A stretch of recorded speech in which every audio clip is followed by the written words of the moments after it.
We are. My name is Michael Goldberg.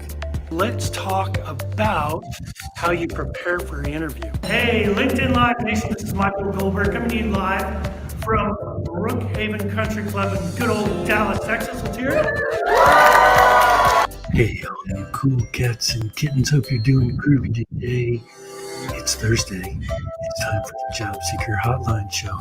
So my guest today is All-Star Sourcer, founder, creator of Greatness, and he has brought Batman to life better than Val Kilmer. You started with a really low bar there. That was like, you went like... Well, founder and CEO of Better Job Fit. She is one of my amazing coaches. Wait, where are you? Why am I double? What? Thank you for bringing your own verve and spunk to this show. Hey there, we're taking a brisk weekend walk with Michael Goldberg, LinkedIn content creator herself.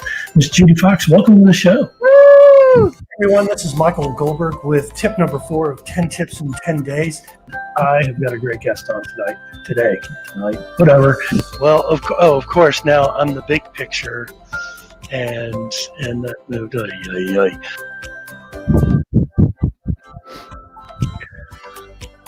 Hello, LinkedIn Live land. This is Michael Goldberg. I hope you are doing fantastic. You enjoyed what we used to call the long holiday weekend, where we do fun stuff and then return to work on Tuesday. Now it's just like any other day, but it's all right. So my guest today is Stephen Van Vreede. Is it Stephen Van Vreede or is the V silent? Van Vreede. Van Vreede. There you go. Hello, Stephen. Thanks for being a guest today. Stephen is a personal brand strategist. One could call him a career coach. One could call him a career strategist. You know, you could just tie any kind of title to that, right? You really could. Yeah. Networking coach, job search coach, all of those things apply, but I focus mostly with technology leaders. Nice. So why don't you tell everybody a little bit about yourself, and then we'll kind of jump into our conversation here. Yeah, I'm based in Rochester, New York, which is the western part of New York State. I've been here since 2005. I used to work for a GE Capital company, running their international call center operations. And that's how I got into doing what I'm doing now.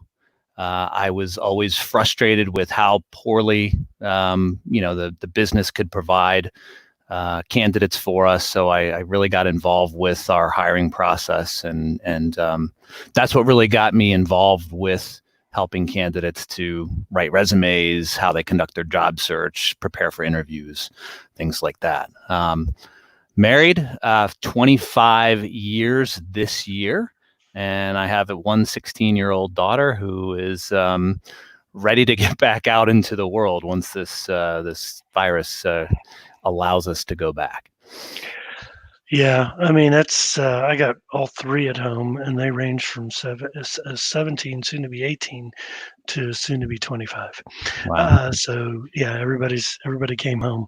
So just it's always interesting here at the Goldberg home. I will say that say that very honestly. So today we are talking about the job search and your job search strategy, because Stephen focuses, as he mentioned, on helping IT leaders with their job search strategy. I focus on working with directors and above across all industries for their job search strategies during the COVID time. Normally, I'll go back to my consulting gig, recruitment consulting, but Stephen, there's, from what you've read about how many IT leaders have been displaced so far out of that larger unemployment number. Do you have ideas or any information on that? I don't have any specific information on that, but there's certainly been their fair share.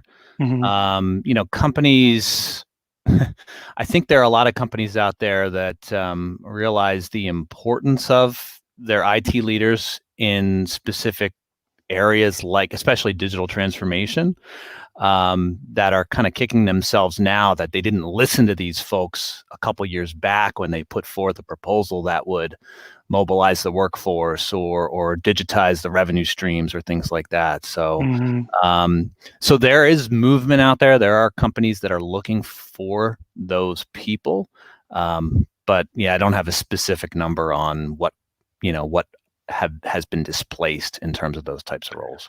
Yeah, because I would think that, unless they're, are companies slowing down in terms of their technology-based products and development? Was there a major slowdown in that, or are companies still working on those types of projects? Well, if you have companies that are technology companies or technology product-based companies, no, I mean that's where their investment is. You may have some projects that are slowed down. Maybe they were the higher risk projects and they've said, let's hold off on that for a little while, and focus on our core products. That has happened in a few places that I'm aware of. But by and large, those initiatives are still going forward. If you're a tech product company, you have to develop your products or enhance your products. But wouldn't you think if, companies have to keep their IT infrastructure together, even when they furloughed a certain percentage of their staff or reduced their staff. I mean, technology still has to be up and running, especially now with people working remotely. So, I mean, when you look at the folks that you're talking to, are most of them at a director level, VP level, CIO, CTO level? Is there any one group that's really kind of been impacted that you've seen from your clients that you're working with? Not particularly any one group. What I would say is you want to segment the type of technology leader, whether they're a director or a VP, in terms of the discipline within technology that they oversee. So it's very different if you're talking about a tech leader who's in what I would call run operations. That would be infrastructure support, those, networking, those types of things that no matter what the company has done, they need those systems to continue to run. Got it. Okay. Then you have, so if you're not a product company or technology product company, you may have a development group or product development groups that maybe there would be some furloughs with. Maybe that if that's not your core competency as an organization, you would say, hey, we're going to hold off on developing any new technologies. We're just going to keep a skeleton staff to fix bugs and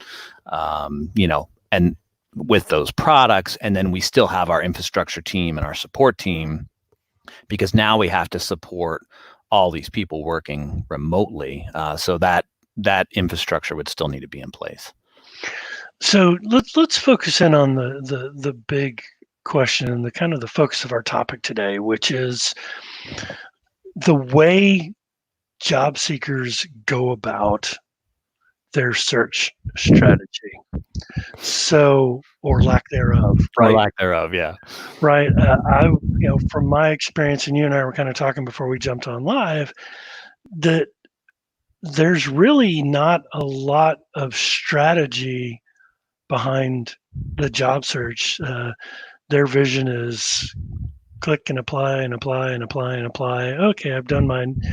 Make a few networking calls to some people I know. They think they're doing busy work. They think they're being productive in their job search, but they're not. What's your thoughts on that? That exactly what you just said. The thought of being productive in the job search is the trap. And that's why most people go to clicking and applying online, whether it's a LinkedIn, a job posting there, Monster, Career Builder, Indeed, wherever. Those are all job boards. And, most people get the feeling of accomplishment. Hey, I clicked and I applied to 3 jobs today. They pat themselves on the back and they kind of assume, hey, I'm doing everything I can do. And they're not. And they're Right. really not. They're really not. Because in the next breath, if you talk to them, they'll say, yeah, I know. It's just kind of a black hole with HR when you apply to jobs online. But then why is that the only thing that you're doing? Because then you're competing with all these other candidates across the globe, and you really have no sense of what the gatekeeper, whether it's something that's automated or it's an HR person who's going through the applicants, what criteria they're using to pick which candidates get passed along to a real life decision maker. Absolutely, absolutely, and it's interesting. When you and I go out on LinkedIn just to see the number of applications, generally how many people have applied for positions, and it's easily between 1 and 400, just depending on the level of the position. And so then your chances, unless you're one of the first to apply, and you are qualified, the chances of you getting a call increase slightly, but there's still more to it. And I think that's what we want to focus on today, right? So I guess when you hear the word job search strategy, what does that entail to you?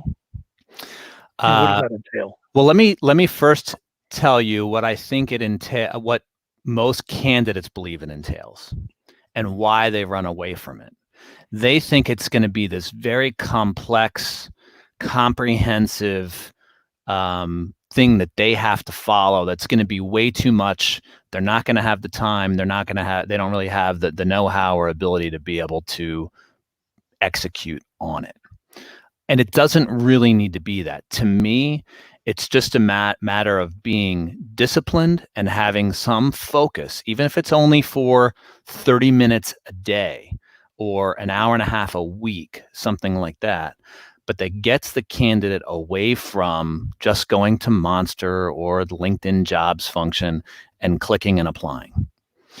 And so that the strategies can be very, very simple and straightforward to execute if they do it right. So, as a part of one of the first things that I do when I'm sitting down with my clients is we talk about values and targeting companies that match your values. What are some of the things that your clients, when they work with you, what's kind of the initial kickoff for you to sit down with them? So if I were a CIO and I came to you, kind of what would you be consulting me on? Well, I like to start with what's the vision or what's the dream? Where do you want to get to? Whether it's, with this search or, 3, 5, 7 years down the road, what type of role do you envision yourself being in? And then we talk about what is the look and feel of the organization? Is it a Fortune 100? Is it a small, mid-market type of player that's out there that, you can go in and be the managing director and kind of oversee everything?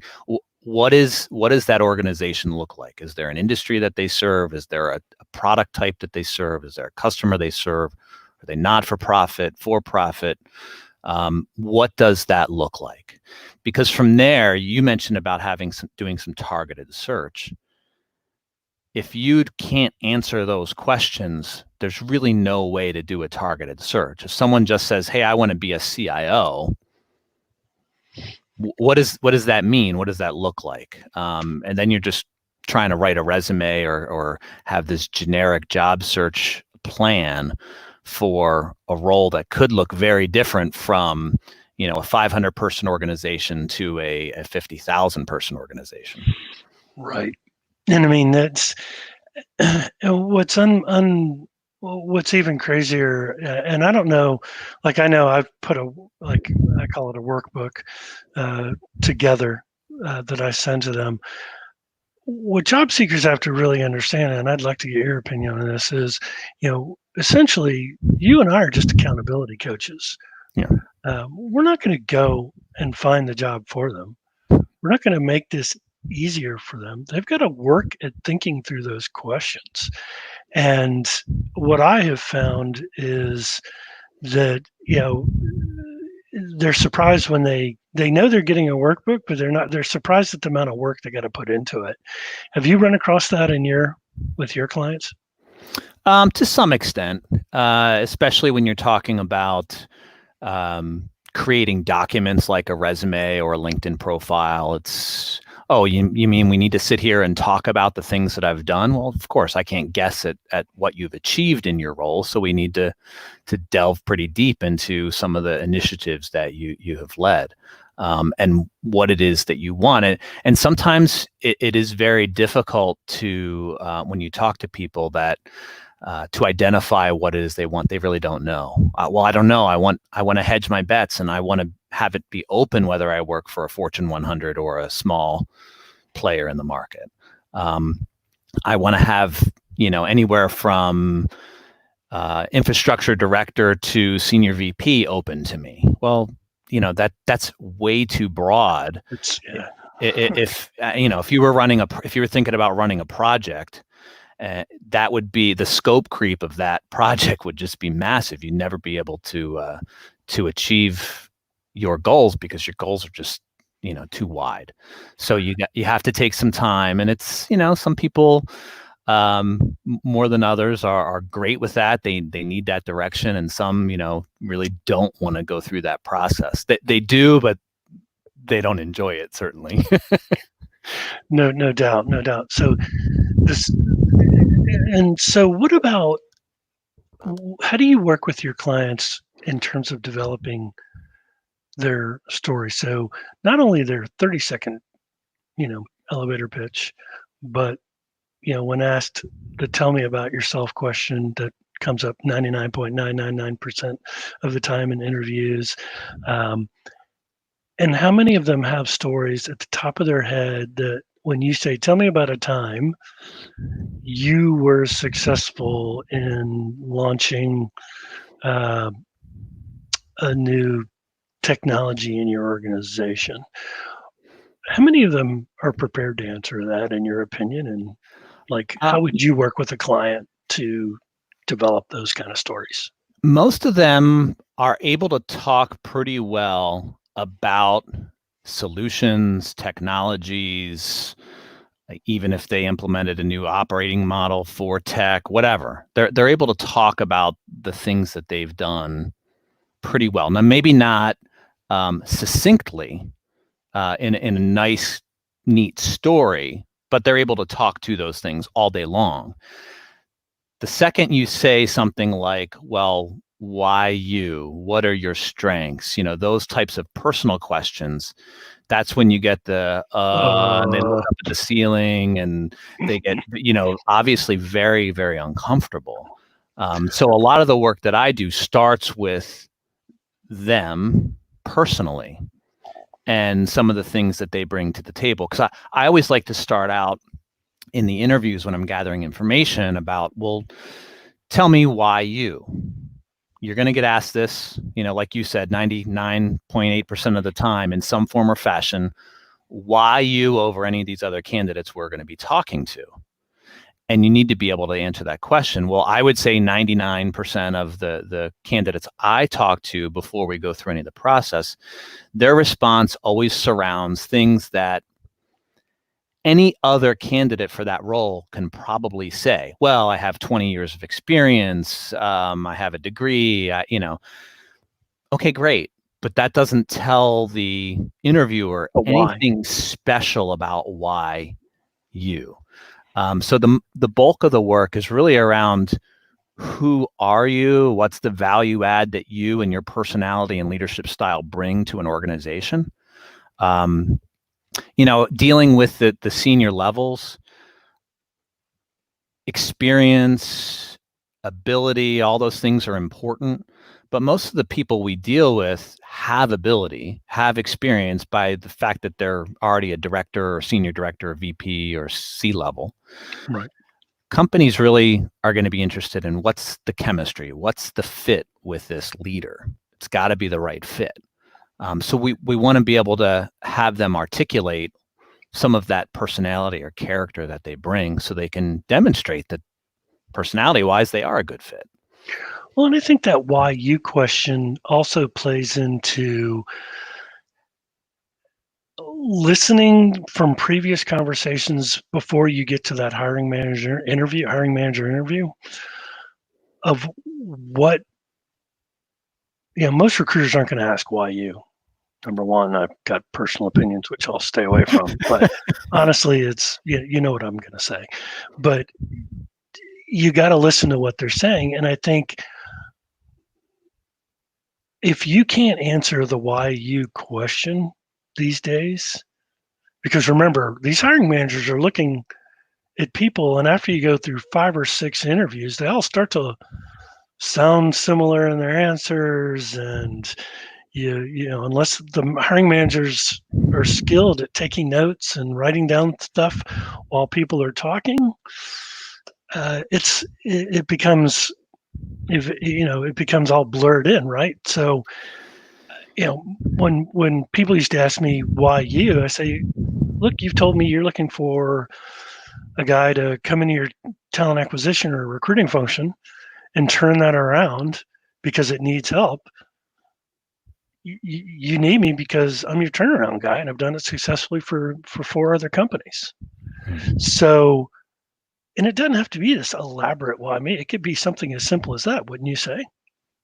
Absolutely. Yeah. Absolutely. The simpler, the more straightforward, the more it resonates with people who are, the thing that I try to get across to the candidates I work with when it comes to this stage of the process is that people aren't able to connect the dots. Let me rephrase that. They're able. They don't put forth the brain power to connect the dots for a candidate. The candidate has to do that themselves. Mm-hmm. I think about the way a lot of decision authorities, hiring executives, they're not trained interviewers. They kind of pick it up as they go through. They see what other people do. But I've been in a lot of interviews over the years. A lot of the people conducting them aren't really listening to people's response. Maybe the first few seconds. They're then looking at the resume and going, what's my next question going to be? So, you really have to be to articulate your answers well, be succinct, and get right to the point. Answer that question directly. And that's going to mean a lot more to the person conducting the interview, because they'll get that, hey, in the first 10 seconds, while this person had my attention, they answered my question directly. And that's going to be a positive check mark for them. Well, and you hit on a big point there. 6 seconds. And people go, oh, you got about 20 seconds of their attention. No, you don't. For recruiters, you have about, would you agree, 3 to 5 seconds of their attention right off the bat for their resume, and then maybe 10 seconds from the initial start of the conversation. I know as an experienced interviewer that I can tell within the first minute or two where this is going. Yes. Right? Yes. So I think 6 seconds is probably a good realistic number there. And it's so true. You've got to get their attention.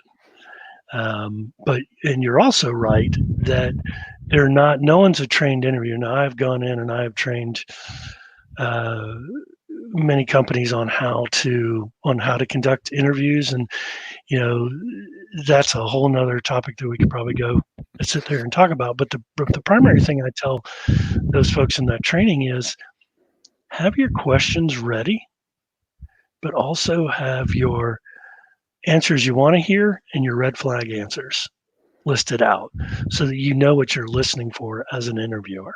Sure. Don't because they don't. They'll just go, oh, okay, and then you can tell they take notes, and that's about it.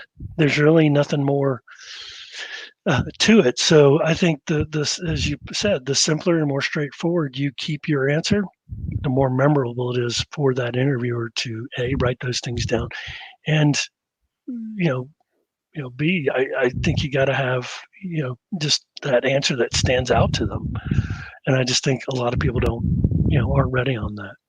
So, what would you say some tips are? Let's stay on this topic for a minute. So, why you, what would be some of your, besides simple and straightforward, any other tips that you would recommend on how to answer that question?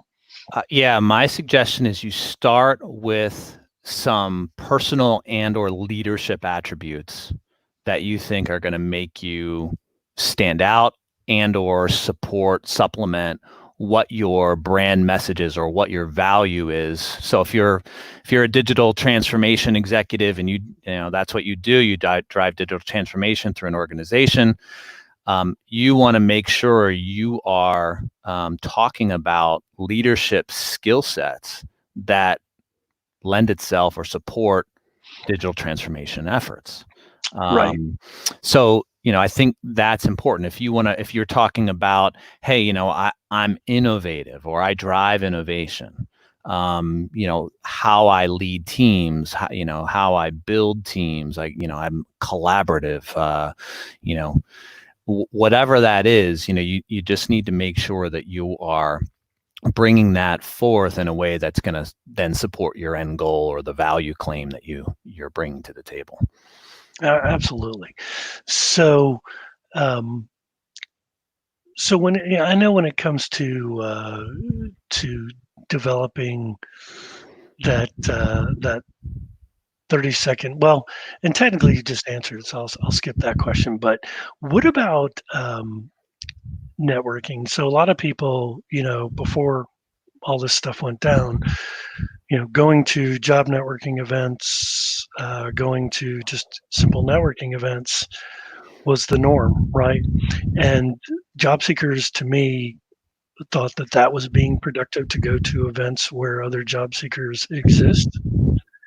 And they're surprised to hear me say, stop hanging out with those groups. You can go to them once a month, but you're not going to get anywhere with them because, yeah, they may have leads to share with you. Mm-hmm.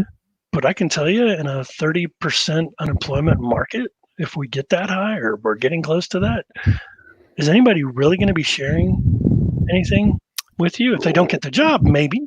Less likely. Yeah. And I do think there's a little bit of a difference if you're talking about being entry level or an individual contributor versus senior manager, director, VP, or up. If you are a VP or a C level, those events are going to be almost worthless for you. Unless you just enjoy them and that's how you want to spend your time, fine. But maybe if you're an individual contributor, certainly if you're entry level, yeah, those are still going to have some value for you.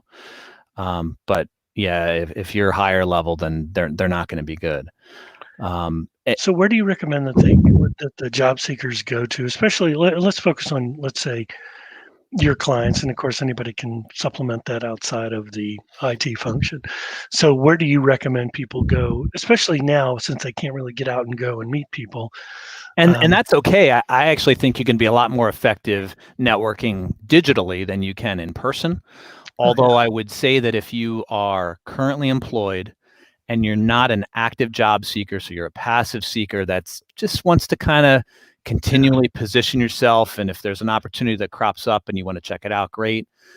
In person, going to industry conferences or other industry events, trade shows, demos, things like that, and not go there with the intention of A, landing a job, or B, just collecting a Rolodex of information, but rather meeting people that you can then continually stay in touch with over the years. That type of networking can be beneficial in those settings for a passive seeker. Otherwise, if they're an active seeker, they don't have to go out of LinkedIn to do a lot of the things that they need to do to network effectively. Like, give me some examples of what they can be doing to network effectively. Well, so there's a whole company search function or listing of companies in LinkedIn. Okay. So if you say, hey, I want to work for a company that is in this industry and is this size, and these are the types of products they develop, you can search a lot of that stuff in LinkedIn and you can find companies that match those types of descriptions. And then you can go through and look, oh, okay, do I know anybody there? Okay, maybe not. Do I know anyone who knows anyone who works there? Oh, there, I have a couple connections. So let me see if they're willing to make an introduction. And it's just a matter of, hey, all I want to do is start a conversation with somebody. That's all the networking really needs to be. So that's one example of how you can approach it. Another would be groups. There's all these groups in LinkedIn. If you search on technology leadership groups, there's probably hundreds that you could join. Some with maybe 100 members, some with over 100,000 members. So you find some groups that match up with your level and interests and specialty areas. You make sure you join those groups and you see who some of the players are in those groups and you start reaching out to them. Even if they're not going to be, someone who's going to help you land a job, they're going to be connected to other people. So I think a lot of the times what people and why people fail at networking is they start with bad expectations. Their expectation is, hey, everyone tells me, all the articles I read say networking is the most effective way to land a job, especially at the senior level. So what they do, they spend a week maybe reaching out to a few contacts. They put an email out. No one responds. They say, yep, networking didn't work for me. They throw up their hands, they run away, and they go back and they click and apply, and that's all they do. Yep. And that's because their expectation was, I'm going to put out one email to my contacts and they're going to get me a job and I don't have to do anything else. They're sadly mistaken, aren't they? Absolutely. And what they forget is they're putting an email out or a message out to people that, maybe they worked with them 8 years ago, but they may not have reached out to them once since then. Yep. And so I had helped several job seekers last year, just as an aside, just to help them out because they had befriended me and we had a good relationship. I haven't heard from them in 4 months since they landed a job. And to me, you're so spot on with that comment is we end up getting our jobs and then we forget about our networks. If you haven't talked to someone in 8 years and you then reach out to them, they know why you're reaching out to them. You need something. Oh, great. Michael only contacts me when he needs a job. Right. And I'll text them and say, hey, how are things going? And I got nothing. I'm like, really? You're that busy?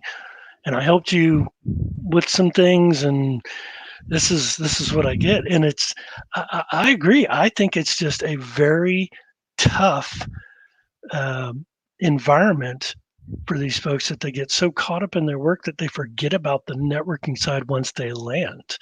And I think that is the biggest mistake people make. They don't see it as a long-term. They see it as short-term gain, and that's it. I get what I want. Right. And here are the dogs. Yay. So what are your thoughts on that? I'm going to put me on mute while I go, I'll let you answer that. Oh, I absolutely agree. It's very much the short-term view. And that's something that I try to work with the clients, the clients I work with, try to get them out of that. Look, networking is not about just you getting what you want. It's about giving and getting. You're going to give, and sometimes you'll give without getting. And that's just how it works. But you have contacts that know, hey, Mike's a credible guy. He's going to be willing to help me. So when it's my turn, hey, I'm able to help him now. Maybe it's 3 years later, but he stayed in touch with me. They're going to be a lot more willing to do that.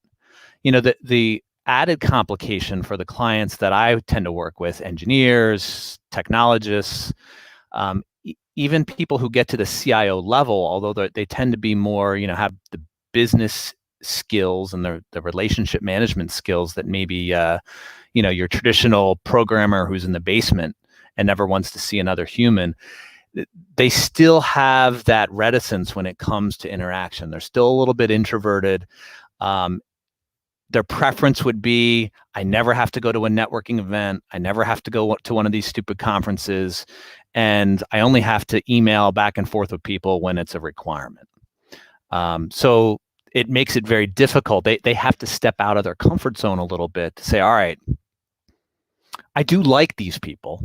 Maybe it's my, propensity is not to be lavish and going out and sending emails like, oh, hey, I want a happy holidays. I want to check in with you. But you need to do something to stay in front of them so that 5 years later, when you ask for their help in your job search, they're not giving the, oh, well, he only contacts me when he needs a job. And that, which is going to encourage them to not respond at all. Do you find that is a generational thing, or is that across the board? I find it across the board. I do find it across the board. Yeah. So how do, and I think, kind of goes back to LinkedIn, right? The spirit of LinkedIn is mostly about giving and participating and contributing, and not just soaking all the information in and then not really commenting or sharing or liking or doing anything like that. To me, that's where people fall down. They just expect, oh, I'll post an article out there. Oh, my phone's going to ring off the hook. Doesn't happen that way. You got to be out there consistently. And it needs to be consistent. And, it's funny. LinkedIn is an interesting platform. There's so many great things about it, but a few things from the networking perspective that I think candidates struggle with. So, for example, you have the profile itself where you create your own personal profile. That's fairly static. A lot of the people that I talk to do very little with updating their profile. If they're good, they will put their new job title and company name and the dates on there. I can't tell you how many clients I talk to and I say, oh, are you still at ABC? And they go, oh, I left that 4 years ago and I've had 2 jobs since then. Okay. So you have that part of it that's static. And then you have the activity, the posts and the commenting and the sharing. That's supposed to be a lot more active. And some people are very active with those things.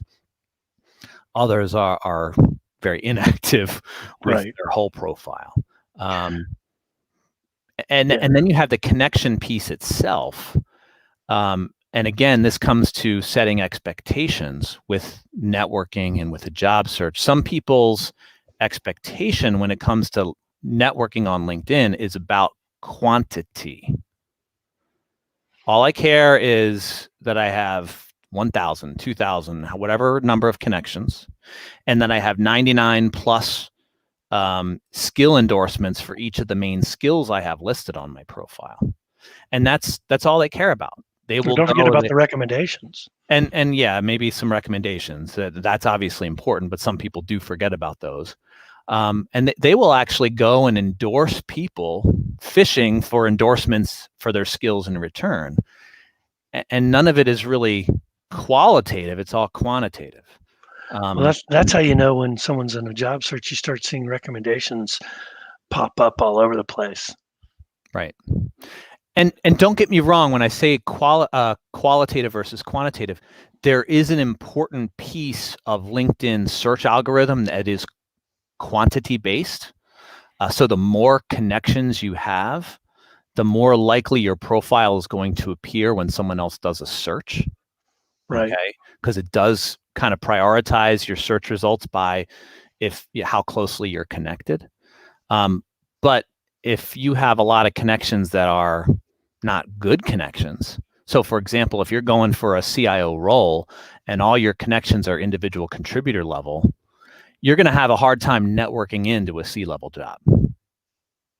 Your time would have been better spent trying to network in with a half a dozen or a dozen C-level folks and using them as reference points than having 1,000 developers as connections.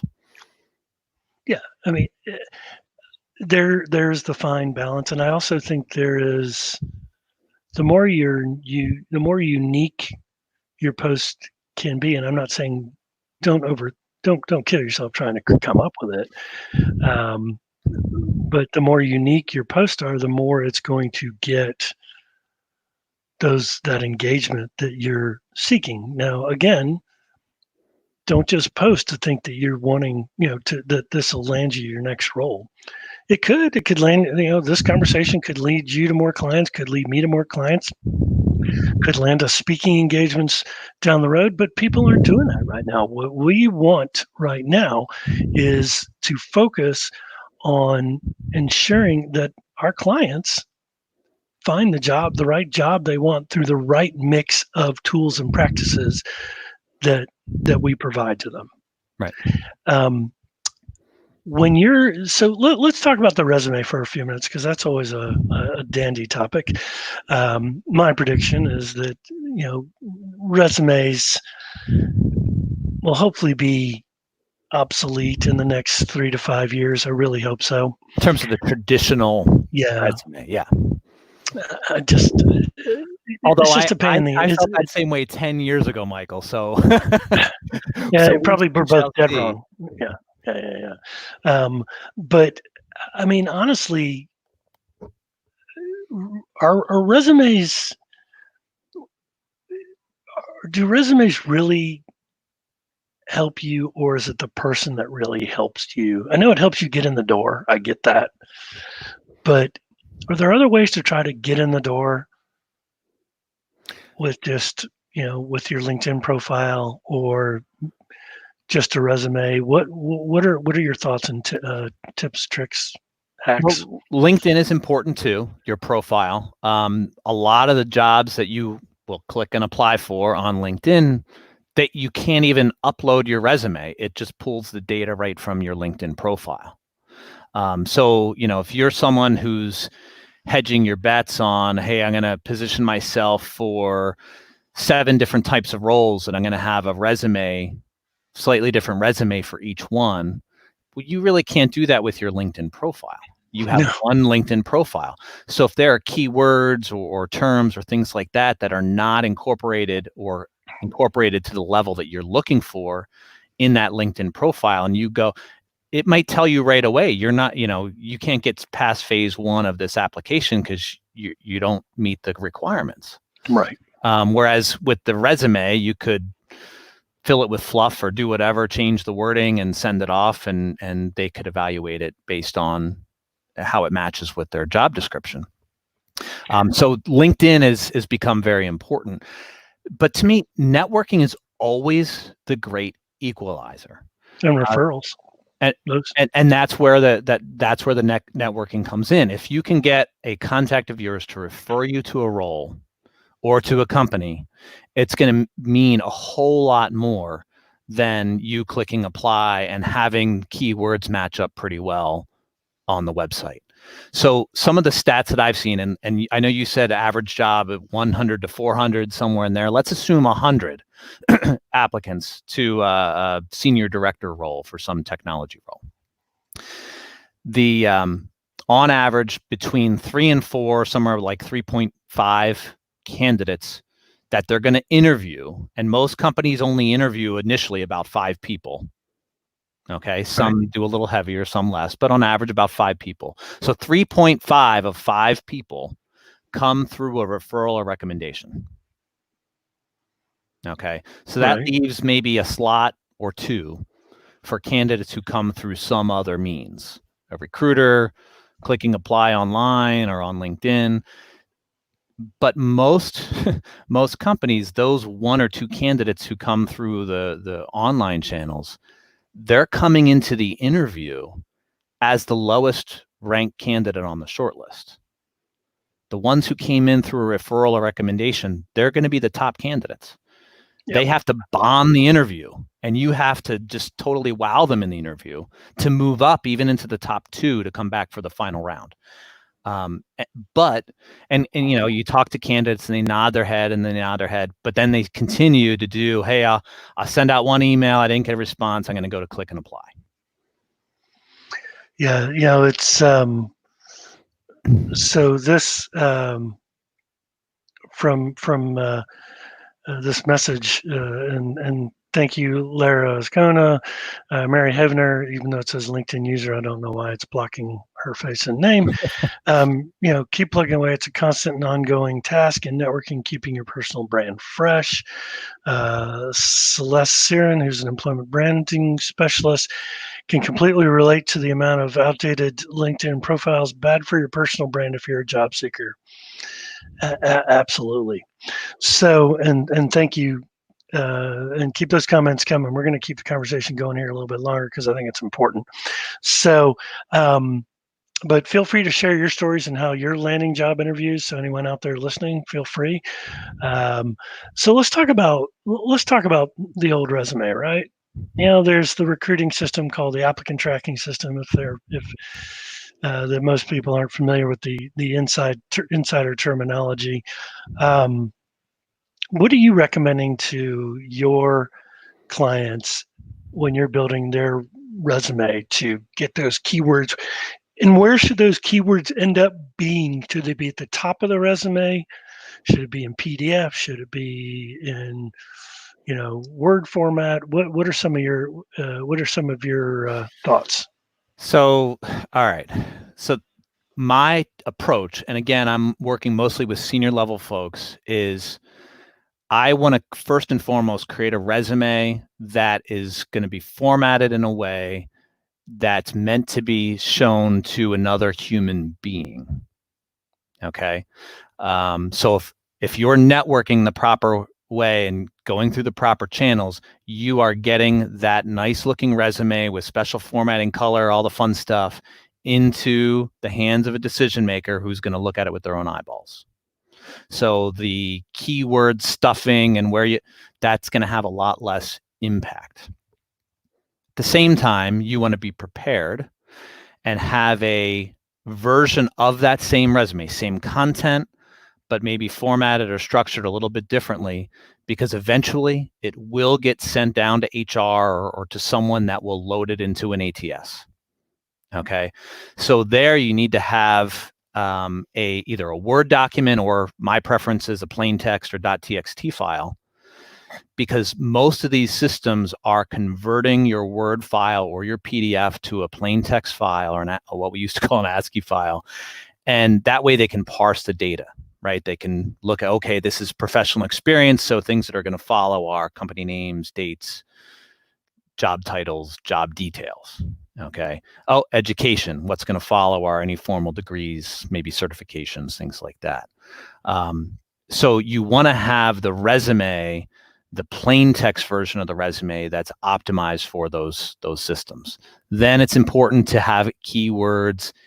In my opinion, they should be incorporated into the context of the chronological experience, not stuffed up into a summary or a key skills section or something like that.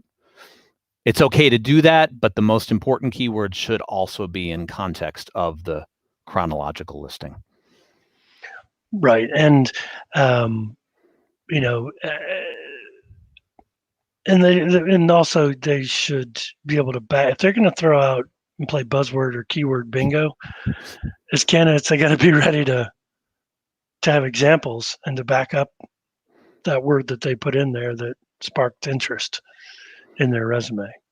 Yeah, I think I absolutely agree. They got to be able to speak to them. They can't just, I think when the ATS first came out, and I don't know, almost 20 years ago, 15, 18 years ago now, whatever it was, there was the trick where you would put you would just stuff keywords into a header or footer with white font so that no one who was looking at the resume would see them, but all these keywords would be in there. Well, then they, of course, the companies get smart. They develop it so that they weed that type of garbage out. And so then, it evolves how you try to trick the system with stuffing keywords. But if you can't talk to them, you're not doing yourself any favors. You're wasting a lot of people's time. What is frustrating is for technology leaders in particular, if you're talking about a CIO, with technology, how much technology terms and keywords do you stuff in there? Because if you go too much detail, then you're not coming across as a C-level, you're coming across as an more tactical individual contributor type. But knowing that recruiters and HR types will tend to, they'll go through the job posting, and a lot of them don't really understand the technology. So they'll think, oh, well, Java was mentioned in the posting, so this CIO better really be an expert in Java. Well, the CIO is never going to touch Java, probably. No. But the first thing they'll do is say, well, wait a minute, Java is not in your resume, so you're not qualified. So how, just striking the right balance with some of the tech keywords in that level of resume can be tough. Yeah. So check out the comments here that Celeste says. I find that transferable power skills, which Josh Burson talks about, should be included in CVs or LinkedIn profiles. This is extremely important for the volatile climate we are living in. What's your thoughts on that? Well, if by transferable power skills, Celeste is talking, more like, leadership, change management, innovation, transformation, things like that. Absolutely. But again, you got to be able to speak to those things. You can't just say, hey, I'm an innovative collaborative leader. When you get to the interview, you got to be able to demonstrate why or how you are such a leader. Exactly. And it goes back to having your stories. It all ties together. I mean, it's the whole beauty of what you and I are doing to help job seekers right now is you got to know your targets. You got to have good stories to tell that you can back up. You got to have a solid LinkedIn profile. You got to network consistently all the time, even when you're employed. And honestly, you've got to have skills that you mention on your resume that you can back up. And look, I mean, desperate times call for desperate measures, right? So I think many people right now are probably going to BS their way and just throw words out there to get themselves noticed. And that's not what we're saying to do. So I just want to make sure that if you're listening to this or you're watching on the replay, don't get caught up in, don't put falsities out there. It's not going to help you in your search. It just won't. No, and I agree. And if you're playing that game, you're getting caught in the click and apply game too, which is what we're trying to encourage you to get away from and focus on value-added relationships that you cultivate over time. And sometimes it's fast, sometimes it's the long game, but you got to build those relationships, have the credibility and trust with a network of contacts. That is a game changer. If people know you and trust you, even if you don't have all the skill sets, check all the boxes for the role, you're not the perfect candidate, they're willing to overlook some of those blemishes because they know and trust you. Let's face it, people do business with people. And when people make hiring decisions, those hiring decisions are more emotional than logical. They just try to justify the decision with logical arguments after they've already made it emotionally. Exactly. Well, I think that, if you have a solid resume, I think if you understand what you're looking for and you're doing some of the things that you and I talked about today, I think you will be more successful. So Stephen, what are, as we wrap up here, what's the best way to get in touch with you? Find me at Stephen Van Vreede with Stephen with a PH on LinkedIn. ITtechExec.com is my website. Or you can email me, Stephen at ITtechExec.com. Stephen at ITtechExec.com? That's correct. I'll share that in the comments here. And so, Stephen, I really appreciate you taking the time to be on the show today. I think the insights that you shared and just the overall passion for what you do to help your clients land their jobs or land the opportunities they want to land is critical. So thank you for being a guest on the show. I'll ask that you just hang on a little bit after I hit the end broadcast button here in a second. We're getting some more comments, obviously. Jordan Prince, loved hearing advice about networking today. Needed that. Thank you, Michael and Stephen. Celeste said, thank you, Michael and Stephen. Teresa Nordstrom, who's also does a lot of what we do. She says, I hate it when people just stuff all those keywords in there. A great recruiter doesn't recruit by a checklist.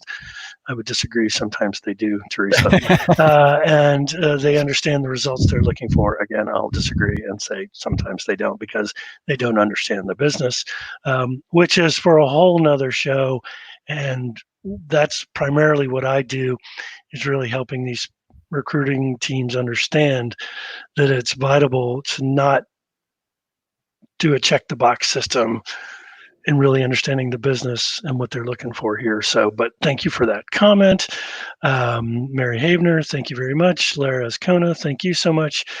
Brent Samuel just commented, he says there are a lot of LinkedIn job schools, LinkedIn profile optimizer services out there. I think of them as basically you were paying a fee to get into their network in today's competitive market. Is that a good idea? Basically paying for interviews and referrals. You want to take that one before I do? You go ahead. I'd love to hear your comment on that first. Brent. No, Brent. I don't think you're paying for them to have you in their network. So I've got a friend of mine. Do you know Adam Posner, Stephen? I know the name. So he's a recruiter, mostly in the creative and digital space, mostly in the digital marketing. He recruits for folks in those industries. Very good. He calls this podding, Podding. And essentially, Brent, no, you're not paying a fee to have them help push you out. If you're going to pay someone to help you, you want to invest in yourself for folks like Stephen and people like Judy Fox, who focuses on LinkedIn, or Fanny Dunnigan, who does helps with video content and helping you become more comfortable with yourself on video. You're not paying for their services. Yes, you're adding them to your network, but I knew I could tag these people on posts and they'd comment. So I think that I don't think you don't want to pay someone just to do that. So no, it's not a good idea. Paying them to invest in yourself so that you become better in the areas that you need to become better in. That's why you pay people to help you out. But LinkedIn optimizer services, stuff like that, it's not worth the investment as a job seeker. It just isn't. I don't know, Stephen, your thoughts? Or yeah, largely I would agree. I mean, I think there are obviously coaches and writers and so forth that will have services to help you optimize your profile.